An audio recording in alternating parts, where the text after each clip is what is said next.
संयुक्त राज्य America Iran से लंबे संघर्ष के बीच पर्शियन खाड़ी में अपना अहम सहयोगी खोता दिख रहा है। सऊदी अरब ने अचानक संयुक्त राज्य अमेरिका को अपने सैन्य अड्डों और हवाई क्षेत्र का इस्तेमाल ईरान के खिलाफ अभियानों के लिए करने से मना कर दिया है, जिसकी वजह से डोनाल्ड ट्रंप को अपनी घोषित मिशन प्रोजेक्ट फ्रीडम को शुरू होने के 36 घंटे बाद ही रोकना पड़ा।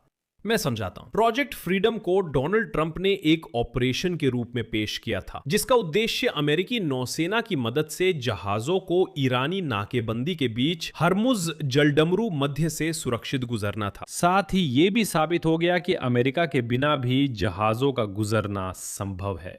जैसा कि पता चला, संयुक्त अरब अमीरात ने हाल ही में रहस्यमय तरीके से कई तेल टैंकरों को हार्मुज के रास्ते भेज दिया। और आइए इस पर मिलकर चर्चा करें।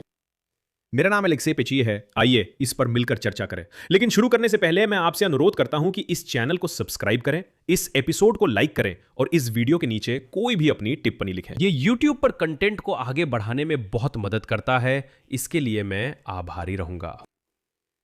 तो चलिए इस एपिसोड की शुरुआत एक आपातकालीन खबर से करते हैं, जिसे NBC न्यूज ने 2 अमेरिकी अधिकारियों के हवाले से बताया है। सऊदी अरब ने संयुक्त राज्य अमेरिका को अपने सैन्य अड्डों और यहां तक कि हवाई क्षेत्र का भी ईरान के खिलाफ ऑपरेशन के लिए इस्तेमाल करने से मना कर दिया है, और ये 5 मई को हुआ था।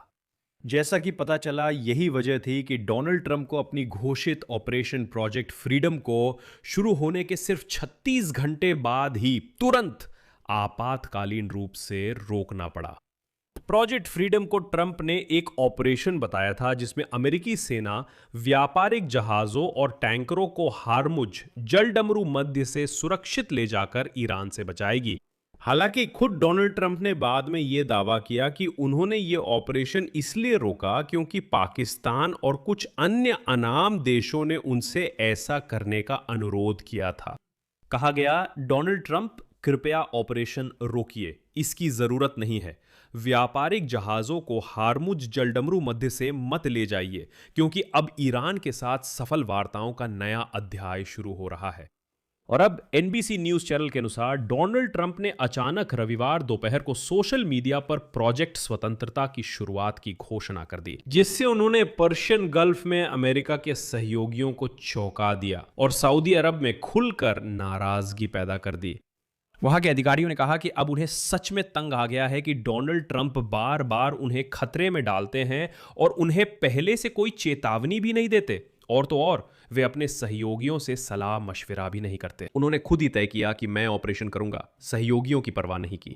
आखिरकार रियाद ने अपना आपा खो दिया और वॉशिंगटन को साफ साफ सूचित कर दिया कि वो अमेरिकी सेना को रियाद के दक्षिण पूर्व में स्थित प्रिंस सुल्तान एयरबेस और सऊदी हवाई क्षेत्र का इस्तेमाल करने की इजाजत नहीं देगा। जैसे कि ऑपरेशन करना है तो करो, हाँ कृपया कीजिए हमारे बिना।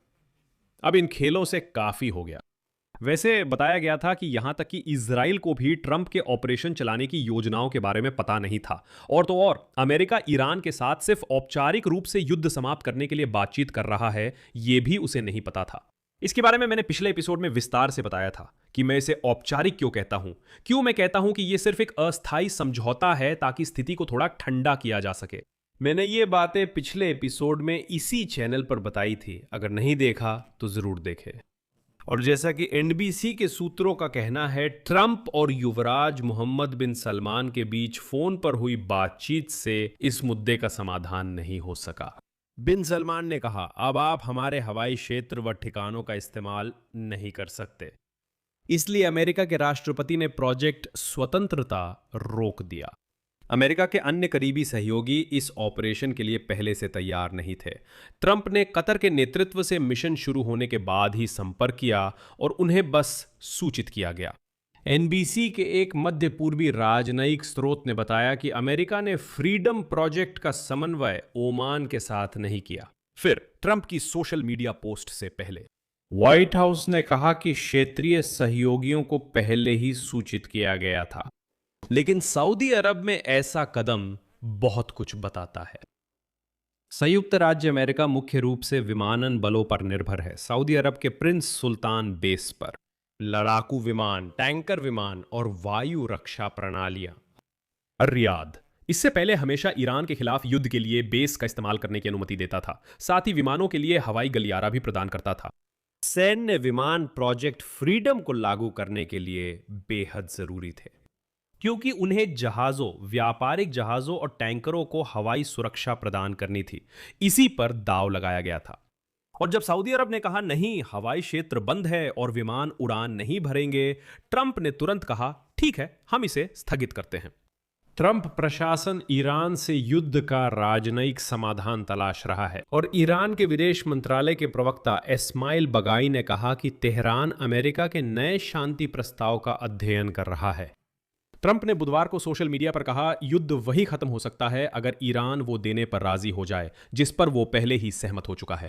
ओवल ऑफिस में बोलते हुए अमेरिका के राष्ट्रपति ने ईरान के साथ अच्छी बातचीत की बात कही और भरोसा दिलाया कि तेहरान समझौता करना चाहता है। लेकिन बाद में पता चला कि आत्मविश्वासी डोनाल्ड ट्रंप को हार्मुज जलडमरू मध्य में की गई कार्रवाई पर सरप्राइज मिला। पता चला कि संयुक्त अरब अमीरात ने हाल ही में कई तेल टैंकरों को हार्मुज जलडमरू मध्य से पार करवाया था।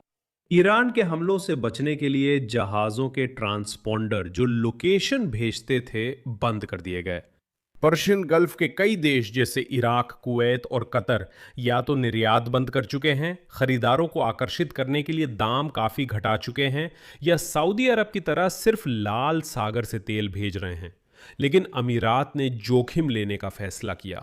जहाज़ों की ट्रैकिंग के KPLER डेटा और सिनमैक्स की सैटेलाइट डेटा के विश्लेषण के अनुसार सरकारी तेल company Abu Dhabi national orbital oil को ने अप्रैल में पर्शियन गल्फ के टर्मिनलों से कम 6 मिलियन बैरल तेल 4 टैंकरों के जरिए निर्यात किया। ये देखा गया है कि या तो माल को एक जहाज से दूसरे जहाज पर लादकर बाद में दक्षिण पूर्वी एशिया की रिफाइनरियों तक पहुंचाया गया, या ओमान में भंडारण के लिए उतारा गया, या सीधे दक्षिण कोरिया की रिफाइनरी में भेजा गया।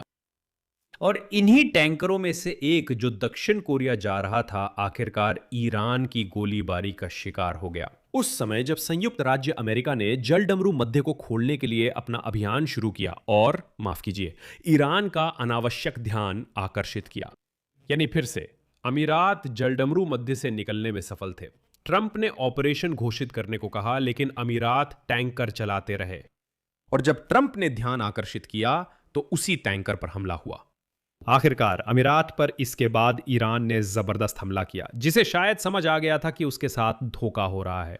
सोमवार को डोनाल्ड ट्रंप के ऑपरेशन के पहले दिन संयुक्त अरब अमीरात ने ईरान पर आरोप लगाया कि उसने ड्रोन का इस्तेमाल करके खाली तेल टैंकर बराका पर हमला किया। इसलिए सवाल है कि पर्शियन गल्फ देश अब डोनाल्ड ट्रंप की किसी भी पहल को कैसे देखते हैं और ये उनके लिए फायदेमंद है या नुकसानदेह है। नुकसान या फायदा, यहां मैं कई विराम लूंगा। अपनी राय और निष्कर्ष कमेंट करें, चैनल सब्सक्राइब करें, बेल आइकन दबाएं और लाइक करें। अगर आप इस YouTube चैनल को सपोर्ट करना चाहें तो मैं आभारी रहूंगा।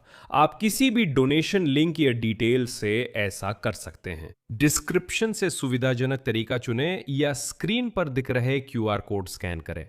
आपके समर्थन के लिए आभारी रहूंगा। ये चैनल को सपोर्ट करने का सबसे आसान तरीका है।